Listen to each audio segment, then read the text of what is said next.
Boa noite, queridos irmãos. Um pouquinho de chuva, mas alegria nos corações. Afinal, a chuva traz a limpeza da psicosfera, as gotas miraculosas caem sobre todos nós, tem um poder magnético que muitos desconhecem. Por isso me lembra até aquele filme do nosso tempo, né, Osmar? Dançando na Chuva. O velho e antigo Fred Astaire. Fred Astaire. Então, queridos companheiros, que possamos estar aqui abrigados por essas gotas chuvosas. E hoje vamos falar aqui de um tema tão importante: socorro e curiosidade. E aí nós podemos subdividir dois tipos de criaturas. Aqueles que são curiosos, mas a curiosidade os leva a um aprofundamento de uma leitura, de uma crença, de uma filosofia. Mas tem aqueles, e creio uma grande parte, a grande maioria, apenas procuram por curiosidade. A curiosidade chamada vã, sem aprofundamento, sem conteúdo, sem processo de amadurecimento. Isso a gente vê muito na nossa doutrina. Aqueles que aportam a casa espírita, buscando o fenômeno, buscando o sobrenatural, o extravagante, e quando se sentem na necessidade de um aprofundamento, de estudar, porque a doutrina espírita requer estudo, se desligam.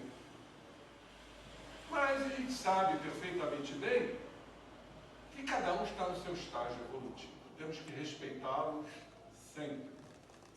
Porque as pequenas lições que eles recebem, naqueles momentos de curiosidade, são lições que são imperdíveis.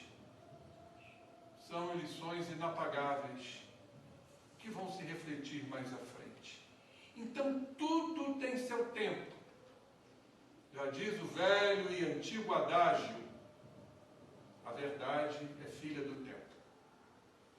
Então, cada um tem seu tempo. Temos que reconhecer isto.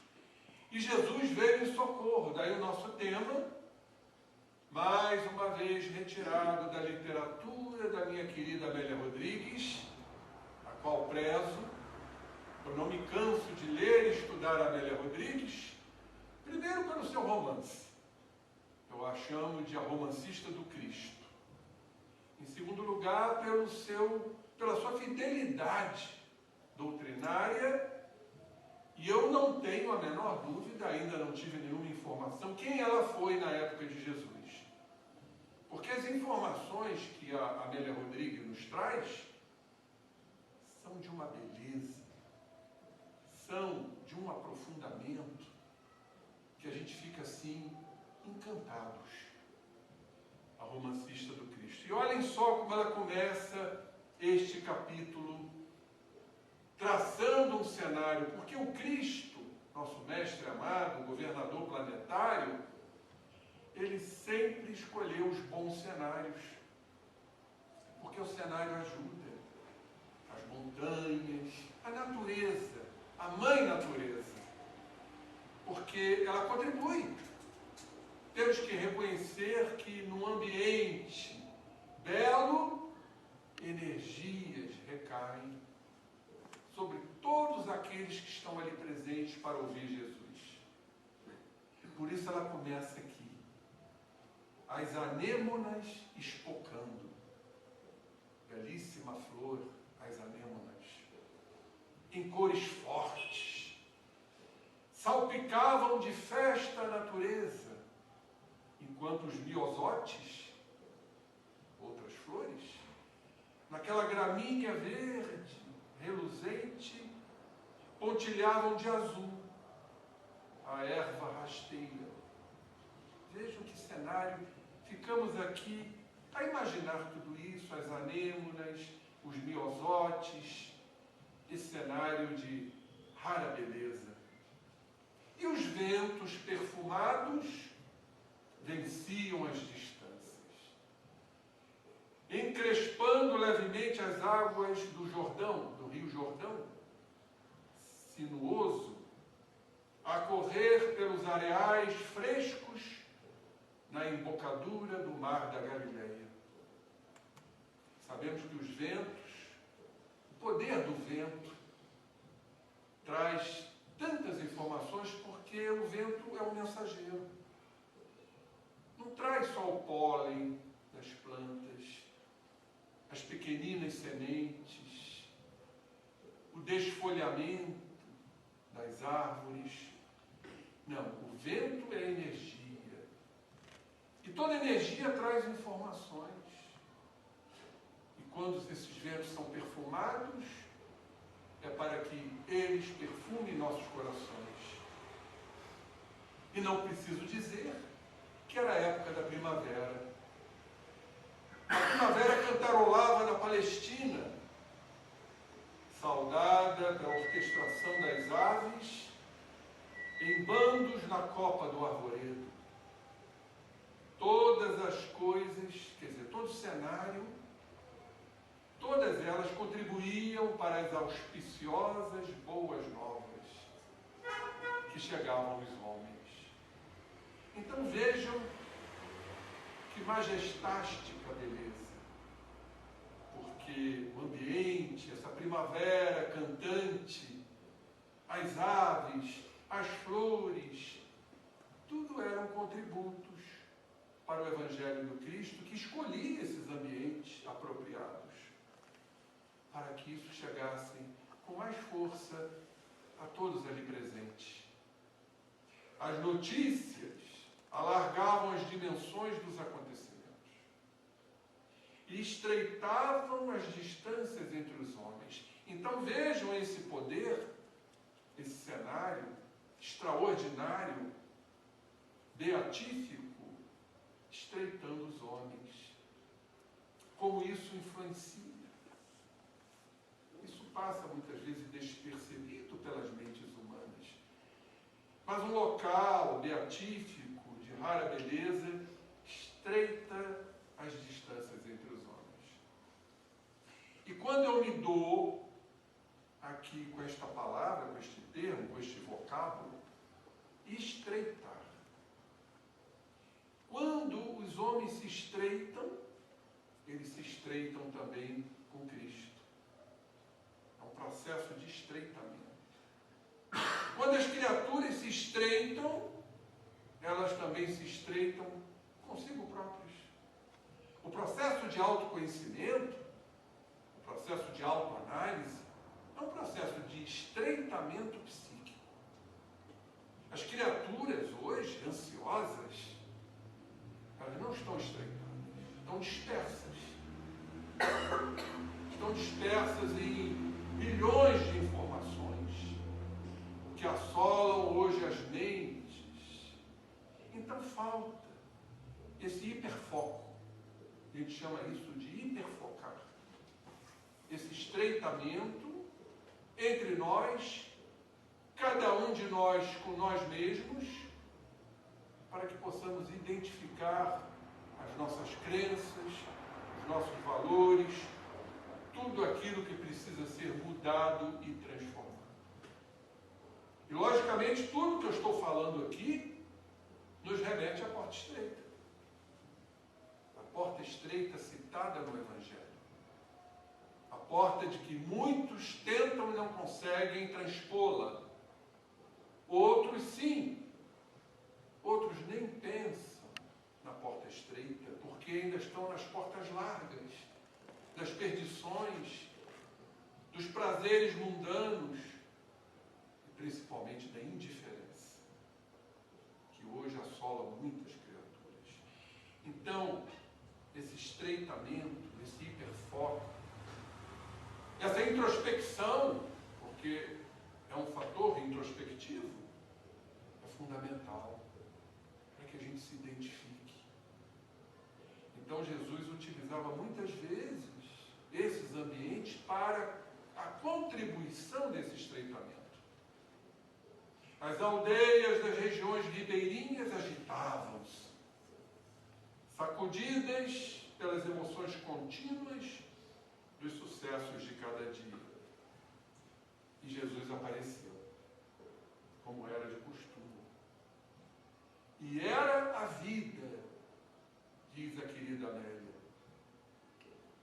Eu sou o caminho, eu sou a verdade, eu sou a vida. Vamos parar nesse termo, eu sou a verdade. Dizem autores que Jesus nunca disse eu tenho a verdade. Porque se ele dissesse eu tenho a verdade, o outro diria eu também tenho a verdade. Você também tem a verdade. Ele também tem a verdade. Cada um vai ter a sua verdade. E através dessas verdades é que existem os conflitos. E os conflitos geram a guerra. O que estamos vendo hoje? Senão cada um achando que tem a verdade. Lutando, se matando, guerras chamadas fratricidas. Irmãos matando irmãos. Porque cada um se acha detentor da verdade. Por isso que o Cristo nunca disse, eu tenho a verdade. Ele dizia, eu sou a verdade. O mestre interior, o eu sou. Eu gosto muito de citar isso, porque todos nós nos encaminharemos para o eu sou. Nós ainda não somos. Embora o eu sou esteja em nós. Nós ainda estamos. Eu estou encarnado no planeta Terra. Eu ainda estou na intolerância, na impaciência, na inquietude, na ansiedade. Estamos falando em termos gerais. Eu ainda estou numa condição de espírito imperfeito, da terceira ordem, segundo a classificação kardeciana. Então nós não somos ainda. Nós precisamos, e muitos ainda, não observaram o estar. Porque se eu começo a observar que eu estou, e começo a reconhecer pela minha maturidade espiritual que esse estar precisa ser modificado, aí eu começo a abrir as portas, as chancelas para o eu sou. O eu sou significa verdadeiramente o espírito integrado. O espírito que não mais precisa evoluir, como Jesus e outros que desconhecemos. Como diz Emmanuel, da comunidade dos espíritos puros. Nós só reconhecemos a presença do Cristo que esteve entre nós, como espírito puro. Não sabemos mais de outros espíritos puros, governadores de outros orbes. Jesus é governador, que eu saiba, do planeta Terra. Quem sabe de outros orbes? Mas, obviamente, como diz Emmanuel, A Caminho da Luz é o livro, existe a comunidade dos espíritos puros. E os espíritos puros são espíritos integrados. É a síntese que vamos buscando através das propícias reencarnações. Vamos melhorando aqui e acolá, vamos vencendo algumas arestas, algo que ainda nos incomoda, vamos vencendo os condicionamentos, as cristalizações, vamos evoluindo. Claro que tem alguns que estão estagnados.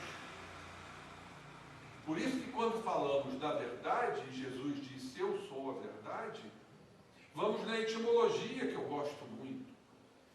Gosto muito de ler e estudar as etimologias, a origem das palavras. Verdade vem do grego aletheia. Aletheia sair da leté. O que é leté? Sair da letargia, do marasmo, do comodismo, da zona de conforto, da indiferença, da porta larga. Ou seja, é o despertar da consciência. Meu Deus, eu acordei. Não foi isso que Paulo, o apóstolo, nos falou? Desperta, ó tu que dormes, levanta-te entre os mortos, que o Cristo te esclarecerá. Saia do marasmo, saia dessa morte espiritual, no sentido, claro que o espírito não morre, a morte no sentido de ainda não está evoluindo, está parado, está estagnado, está inerte, está na letargia. Quando estudamos letargia no Livro dos Espíritos, são estados de morte aparente, assim como a catalepsia. Então Paulo nos avisa, sai desse marasmo, dessa indiferença, dessa falta de perspectiva, desse vazio existencial que tem levado tantas criaturas a se exterminarem por falta de uma perspectiva, de um objetivo, de uma finalidade que a doutrina nos traz. Quem não reconhece isso? Qual a finalidade doutrinária, senão nos aperfeiçoarmos? É a perfeição que nos aguarda, relativa, absoluta é o Pai. Tanto que Jesus nos conclama: sede perfeitos como perfeito é vosso Pai Celestial. Olha que conclamação linda. Busquemos a perfeição, busquemos a verdade, saiamos dessa letargia, despertemos nossas consciências. E Jesus foi o único Espírito ter dito: eu sou o caminho. Ninguém vai ao Pai a não ser por mim. Eu sou a verdade, eu não tenho a verdade. Eu sou a vida. Que vida? A vida imortal que Ele nos acena para todos nós. O grande legado crístico foram as bem-aventuranças. Um livro para ser lido, que tem livro sobre as bem-aventuranças, relido, meditado, para ser praticado. Porque ali está tudo. O homem que cumpre decididamente as bem-aventuranças já é um espírito superior. Então ele apareceu. As enfermidades físicas desapareciam ante o seu toque e a todos fascinava. Vamos falar sobre isso. Importante nós ressaltarmos isto. As suas palavras, seu magnetismo, as frequências das suas falas, sempre doces, refertas de emoção, de amor, possuíam o encantamento de responder a perguntas. Jamais Jesus se opôs a uma pergunta. Perguntas não formuladas, que se diluíam ante a clareza de cada conceito. Pois bem, ficamos aqui então a raciocinar sobre a cura fundamental, as enfermidades físicas desapareciam. E aí a pergunta: Jesus curava? Sabemos que a mediunidade plena, os poderes que ele trazia, facilitavam. Não é que ele curava. Porque, companheiros, é muito fácil achar que Jesus cura todos os nossos problemas. E onde fica o nosso esforço? Onde fica o nosso livre-arbítrio criado por Deus para todos nós? Para fazermos as devidas escolhas? Escolhermos os nossos caminhos, que seremos responsáveis por eles? Então, Jesus ajudava. Tanto que ele não curou todos. Aonde que ele intercedia? Quando ele observava com a sua mediunidade plena a criatura já despontando na sua fé. Mas não a fé dogmática. Ah, Jesus salva. Jesus não veio salvar nossos pecados. Pelo amor de Deus, tiremos isso, essa ideia que eu escuto com frequência. Jesus não veio para nos salvar. Jesus veio para nos orientar para que nós nos salvemos. Aí sim, poderíamos afirmar categoricamente. Porque seria fácil. Eu estou doente, doente da mente, doente do corpo, e se eu estou doente é porque tenho comprometimentos. Jesus chega lá, impõe as mãos e todo mundo sai curado. E como é que fica esse espírito? Cadê a responsabilidade? Vamos lembrar uma passagem do Cristo naquele paralítico da piscina de Betesda. Jesus chegou para ele que estava ali há 38 anos, esperando um milagre, frente àquelas águas consideradas miraculosas da piscina, esperando que alguém o colocasse. Quantos não ficam esperando que alguém nos coloque? Quantas transferências de responsabilidade não fazemos para os nossos pais, para os nossos amigos, para os espíritos, para Jesus e para Deus? Ninguém quer dar o primeiro passo. Sabem por quê? Porque ainda está incrustado em todos nós o medo. E o medo está ligado fundamentalmente aos nossos desejos.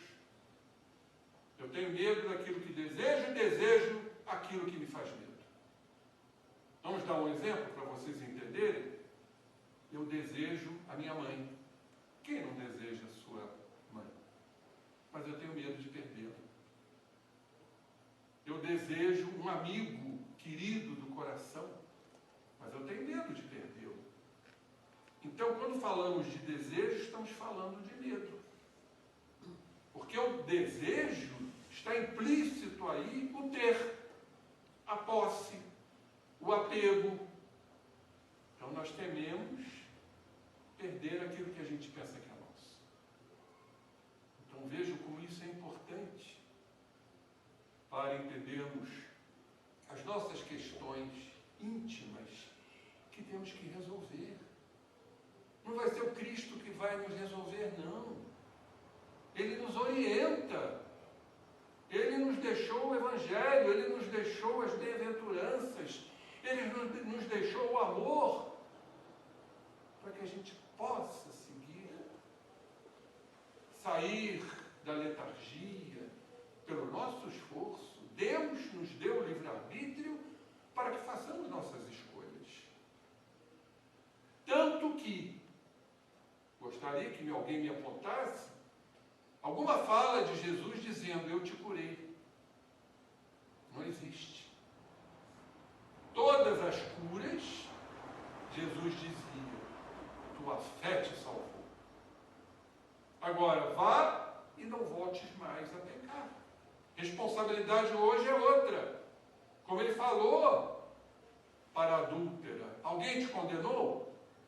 Quando ele disse: atire a primeira pedra aquele que não tiver pecado. E todos se retiraram. Aí ele perguntou para a adúltera. Ele não inocentou a adúltera, mas não condenou. Alguém te condenou? Ela: não, eu também não te condeno. E a doutrina espírita, sob a égide do Espírito de verdade, que é o próprio Jesus, a doutrina não nos condena, mas também não nos inocenta. Somos os responsáveis. Tanto que ele disse para a adúltera: vai e não voltes a errar. Agora a responsabilidade é outra. Como ele disse para o paralítico da piscina de Betesda: queres ficar curado? Ou seja, não estou te curando, tu queres ficar curado. É um processo psicológico chamado de transferência. Jesus transferia para dar responsabilidade às criaturas. E o maior medo do ser humano é o medo da responsabilidade. Já dizia o nosso querido psicanalista Freud, por que tememos a responsabilidade? Porque tememos errar. Nosso orgulho não nos permite aceitar nossos erros. Somos ainda extremamente orgulhosos. Não, eu não. Já repararam como é natural a gente transferir responsabilidade? Não, o culpado é o outro. O culpado é fulano, beltrano, cicrano. Nunca sou eu. O culpado é minha vida passada. Meu personagem de vida passada nunca sou eu hoje. Ou então culpados são os obsessores que me atormentam, me tiram do sério. Gente, aonde vamos ter responsabilidades? Por isso Jesus, com o seu poder, reconhecendo a fé nas criaturas, não a fé dogmática, mas a fé raciocinada. Quando as criaturas compreendem que as suas distonias, seus desajustes, estão neles próprios. Eu errei. Meu Deus. Daí surge o arrependimento. O arrependimento é o reconhecimento das nossas falhas, dos nossos erros, das nossas incongruências. Tanto que o Cristo disse, está no Evangelho de Lucas, arrependei-vos porque é chegado a vós o reino dos céus. Então, para adentrarmos o reino dos céus que está em nós, precisamos nos arrepender. Precisamos ter o quê? A humildade de reconhecer. Isso, em verdade, é a grande definição de humildade. Porque muitos não sabem interpretar o que significa humildade. Não é andar com simplicidade, andrajoso, sem ambições, não. A humildade significa reconhecer a si próprio. Tanto, vamos de novo na etimologia, humildade vem de humus, que quer dizer terra. Ora, o que tem a ver humildade com terra? Sim, é reconhecer a nossa condição terrena, de encarnados, de espíritos ainda frágeis, de espíritos ainda comprometidos, condicionados. Então, quando eu me reconheço, meu Deus, ninguém precisa saber, não. A voz interior é fundamental. Meu Deus, eu me magoei. Eu preciso perdoar. Eu preciso perdoar aquela criatura. O Cristo nos deixou um caminho. Quando somos magoados, feridos, ofendidos, seja por quem for, Pai, perdoai-lhes porque eles não sabem o que fazem. Como isso acalma as nossas ânsias de vingança. Quando somos magoados, automaticamente a gente quase que deseja um infortúnio para aquele companheiro infeliz. Então precisamos reconhecer as nossas mazelas. Como isso é importante, meus irmãos. Temos que ter essa humildade. Mas, como é que isso funciona? Aí vem a parte um pouco científica, que eu vou me alongar aqui um pouquinho. Como é que acontece a cura? Como é que Jesus, ao impor as mãos, curava, entre aspas, porque ele observava a fé no nascedouro daquela criatura? Como é que um passe pode curar? Vocês sabiam disso? Vocês sabiam que daqui a pouco vocês podem ser beneficiados? E como isso funciona? A energia chega. É fácil essa interpretação. Mas como é que ela chega e vai ao nosso corpo? A ponto de alterar a parte física. Olhem, companheiros, desculpem aqui a minha força, às vezes eu sou um pouquinho crítico, mas a gente tem que ser crítico. Se as pessoas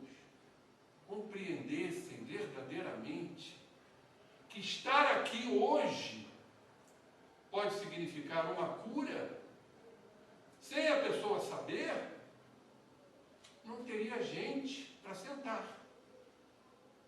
Mas aí um não vem porque está chovendo, outro não vem porque quer ver novela, outro quer ver isso, quer ver aquilo, está indisposto. A espiritualidade às vezes trabalha para a criatura não vir, aí amanhã está doente. Como é que funciona isso?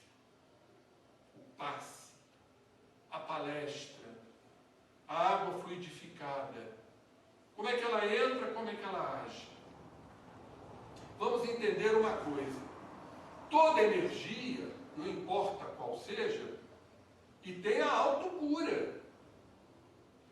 Porque verdadeiramente somos nós que nos curamos. Jesus traça o caminho para a gente se curar. Quando a gente começa a botar o pé num outro padrão, num outro valor, numa outra ideia, que significa o quê? Despertei. Saí da letargia.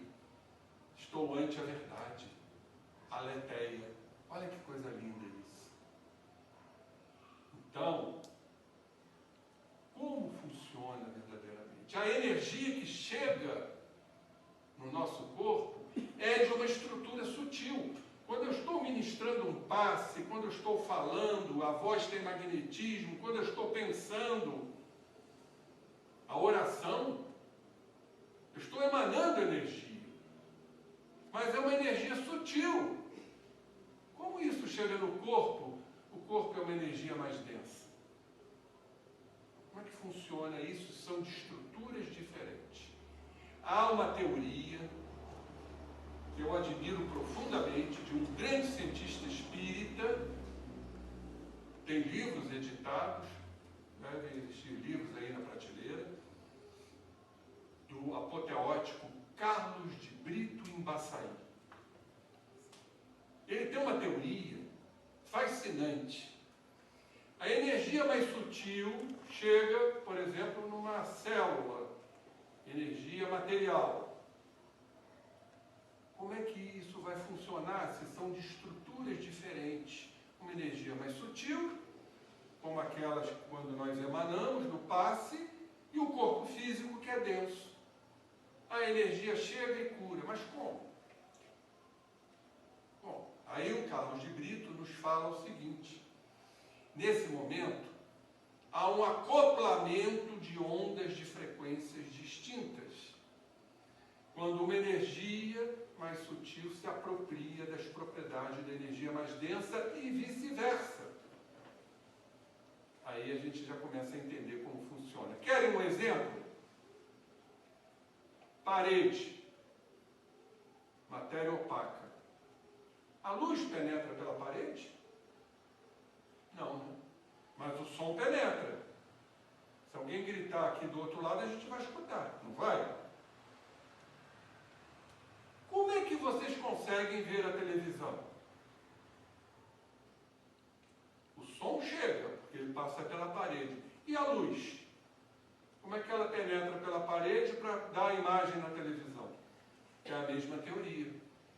A luz, então, vai se apropriar, vai se acoplar à energia, à frequência do som.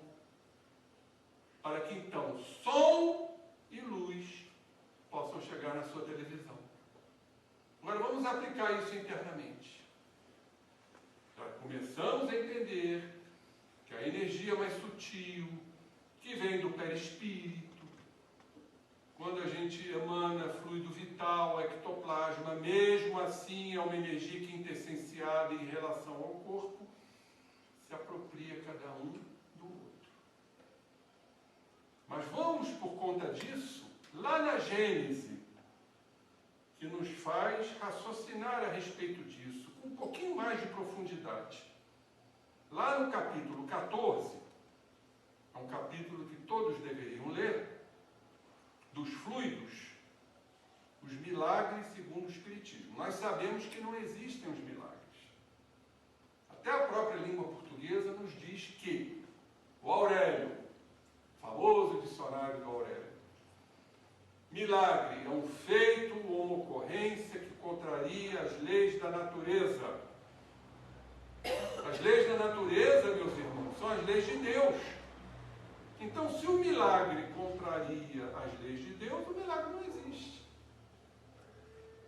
Existe o quê? A ignorância, a falta de conhecimento das criaturas do passado que acreditavam nos milagres do Cristo. E hoje a ciência está nos mostrando os mecanismos. Isso daria para fazer um seminário. Mas vamos lá. Vamos ver o que Kardec nos fala. No item 31, prestemos atenção. Como se há visto, o fluido universal é o elemento primitivo do corpo carnal e do perispírito, os quais são simples transformações dele. Então, tudo que é matéria, tudo físico, pensamento é matéria, tudo que é matéria, perispírito é uma matéria mais sutil, tudo deriva do fluido cósmico universal. Vocês sabiam que todos nós temos o fluido universal em nós? O pensamento de Deus? A criação? Pois é. Por isso somos considerados por André Luiz como seres co-criadores. Estamos criando o que é criado pelo Pai. Nós não estamos criando o que o Pai não sabe. Nós estamos criando o que o Pai já criou e nós, ainda na ignorância, não tivemos capacidade para criar. Que coisa interessante isso, não é? Então, esse pensamento divino está em nós. Claro que está em nós. O reino de Deus não está em nós? Não foi o que o Jesus Cristo nos falou? O reino de Deus não encontra-se nem aqui, nem acolá, encontra-se em vós e encontra-se em tudo. Deus sabe uma simples folha que cai da árvore. Então, esse fluido universal está em nós. E é através de transformações moleculares que desconhecemos, aliás, desconhecemos muitas coisas, não sabemos nada, gente. Nós estamos aí apenas principiando. A espiritualidade nos diz que ainda não sabemos absolutamente nada. Certa feita, fazendo uma palestra no Rio, recebi uma comunicação do meu querido, imortal Jorge Andréia, que deu uma comunicação, mandando me dizer o seguinte, ó, diga ao nosso irmão que nós não sabemos nada. Então a gente pensa que sabe, né? Estamos apenas agora desvendando os chamados mistérios. Então tudo é fruto de transformações do fluido universal. Pela identidade da sua natureza, esse fluido, quando ele se condensa, quando ele se agrega, quando ele se aglutina no perispírito, que é uma transformação desse fluido, pode fornecer princípios reparadores ao corpo. Mas isso acontece como? Acontece sob as existências do espírito. É o espírito que pensa, é o espírito que tem a vontade, é o espírito que quer gerar um benefício. Então, quando estamos aplicando um passe, vocês daqui a pouco vão receber esse passe, o emissor, que é o médium, ele tem que estar em amplo estado de gerar um benefício, uma caridade. A vontade de ministrar aquela energia. A criatura que vai receber o passe tem que estar em receptividade para haver uma identificação de fluidos. Não adianta colocar a mãozinha para cima e ficar pensando que tem que pagar uma conta amanhã, uma conta depois da manhã. Não, gente. O papel do receptor é de fundamental importância. Aí vai acontecer essa condensação, vai acontecer o que eu acabei de dizer, um acoplamento para a intervenção de um fluido mais etéreo na matéria. Olhem que coisa maravilhosa isso. E muitas vezes saímos curados daqui, sem sabermos.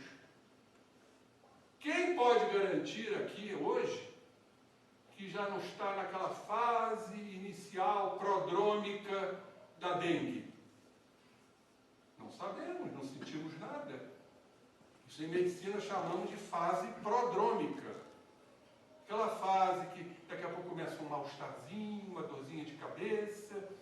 Passam-se alguns dias e a pessoa adoece. Vem à casa espírita, se tiver méritos, e não ser um curioso, como nos diz o tema, vai ser socorrido. Por isso o nosso tema, socorro e curiosidade. Sai daqui curado. Porque também houve um mérito. Não quer dizer que todos vão sair curados. Não podemos esquecer que estamos íncitos na lei de causa e efeito. Então, continuando aqui. O espírito, encarnado ou desencarnado, é o agente propulsor que infiltra num corpo deteriorado, doente, uma parte da substância do seu envoltório fluídico. Esse fluido transformado, essa energia. Então o espírito, ele pode estar encarnado, aplicando o passe, ou pode estar desencarnado. O mecanismo é aquele de acoplamento de estruturas diversas, diferentes. Olhem isto, para a gente raciocinar. Por isso eu digo que doutrina espírita a gente tem que parar. Como é que é isso? Como é que funciona isso? Não é ler, é estudar. A casa espírita, como esta, abre para estudos. Uma palestra, me desculpem, ela é insuficiente. Ela tem seu valor, mas é insuficiente. Muitos saem com dúvidas. Para isso existe o estudo sistematizado da doutrina espírita. Quantos dias na semana? Sábado, 17 horas. Sábado, 17 horas, bem estudado. Porque senão a gente fica na periferia, fica na curiosidade. Olhem só isso aqui. A cura se opera mediante a substituição de uma molécula malsã por uma molécula sã. Como é que funciona isso? Como é que a molécula é substituída? Como é que a célula doente às vezes é substituída? Uma célula doente, uma molécula doente, por uma outra sadia. Essa que está doente vai para onde? Então os questionamentos que temos que ter. Vai onde? Vai ser colocado no éter, sai da gente. Como é que funciona isso? Então já demos esse princípio do acoplamento, da interação de uma energia mais sutil numa energia mais densa. Então temos que partir para um estudo chamado de materializações e desmaterializações. A molécula malsã, pela ação espiritual do encarnado, pelo passe, ou pelo desencarnado, olha que coisa, tem que ter o agente. O que vai acontecer? A célula doente se desmaterializa. A sua energia, ela volta para o fluido universal. E no lugar, ali há um processo de materialização. Uma molécula sã, substituindo uma molécula malsã. Porque o processo está muito claro aqui na Gênese. Substituição. E aí? Há uma materialização, nós sabemos que não é ainda uma materialização igual ao do corpo físico. Aí isso explicaria todos os chamados milagres feitos por Jesus. Como é que um aleijado andava? Isso é contrário à lei. Você está aleijado, você não anda. Mas Jesus, com seu poder, colocava ali no lugar do membro afetado uma prótese de ectoplasma, uma energia muito próxima à matéria, que tem que estar acoplada para essa interação. E aí então a prótese de ectoplasma fazia com que o aleijado andasse. Porque senão vamos cair no terreno do milagre. Jesus curava, Jesus fazia a pessoa andar. Temos que questionar. Como andar? Por que andar? Como funciona tudo isso? Agora, o ectoplasma, ele não tem uma vida tão longa como a nossa matéria. E aí o que acontece? Por que Jesus dizia: tua fé te salvou, mas não voltes a errar? Ou seja, a mente do assistido, sua energia positiva, que vem do espírito, vai atuar no perispírito, que vai atuar na organização física, como eu acabei de explicar. Em que estrutura essa energia que provém do espírito, do órgão pensante, vai atuar? Vocês já ouviram falar nas células tronco. É aí, a ciência já nos traz essa comprovação. Porque é a célula tronco que vai fazer um órgão definitivo em substituição daquele provisório. Olha que coisa magnífica. Agora, para que isso aconteça no corpo, tem que partir do espírito redimido, do espírito que reconheceu o seu erro, do espírito já com responsabilidade, porque é o espírito que vai comandar tudo. É ele que vai dirigir todo esse processo. E claro, desde que a criatura tenha méritos, porque também temos que reconhecer a lei de causa e efeito. Isso é magnífico. Então vai haver uma reestruturação de um órgão. Vai haver uma reestruturação de uma molécula. Vai haver uma reestruturação de uma célula. E olha o que a Gênese aqui nos complementa. O poder curativo, meus irmãos, estará, pois, na razão direta da pureza da substância inoculada. Tudo que eu disse agora há pouco. A mudança, cumprindo o que o Cristo nos recomendou, vai, não voltes a errar. Ou seja, a pureza inoculada. Mas depende também da energia da vontade, do querer. Que quanto maior for a vontade, principalmente quanto maior for a fé, vamos lembrar o que Jesus nos falou? Que a fé remove montanhas? Que a fé é do tamanho de um grão de mostarda, pequenininha. Mas que quando nós utilizamos esta fé, ela geraria grandes prodígios e grandes resultados. Eu fico muito feliz, porque eu estou vendo aqui claramente, por esse estudo explanado, o futuro da medicina, gente.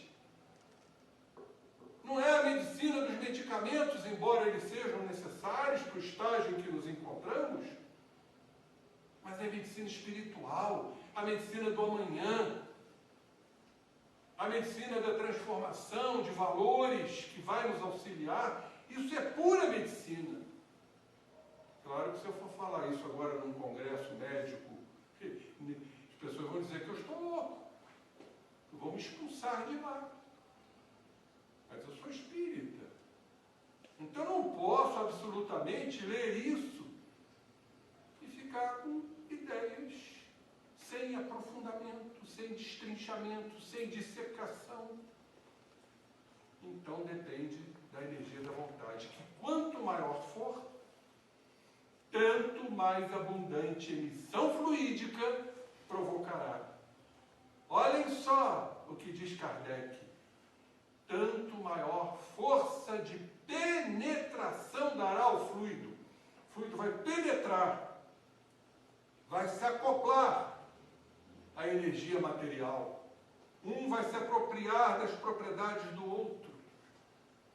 Vai haver ali um processo de substituição celular, de uma célula doente por uma célula sadia. Quando alcançaremos isso, meus irmãos? Que beleza não vai ser? Para a medicina, para a psicologia. Outros valores acontecerão. Porque vai me dizer um médico, colega, vai dizer, mas nós vamos morrer de fome. Não vamos pagar a consulta. Eu não vou poder passar o antibiótico. Só que quando chegar lá, meus amigos, os hábitos e costumes serão outros. haverá mais igualdade, maior divisão de rendas. É inadmissível para as leis do Pai haver a fome, que a cada minuto mata 11 pessoas, segundo estatísticas. Quantos já não morreram de fome nesse período? Subnutridas? Inadmissível isso. Dentro da lei de igualdade. Claro que haverão diferenças, mas não essas absurdas que estamos vendo. Essas disparidades, estas discrepâncias. Aí sim estaremos mais afeitos e ligados, cientificamente inclusive, porque doutrina espírita também é ciência, a essas explicações, a esses entendimentos. Enquanto isso, vamos nos esforçando, vamos sendo esses soldados de Jesus, vamos falando, vamos explicando, vamos consolando.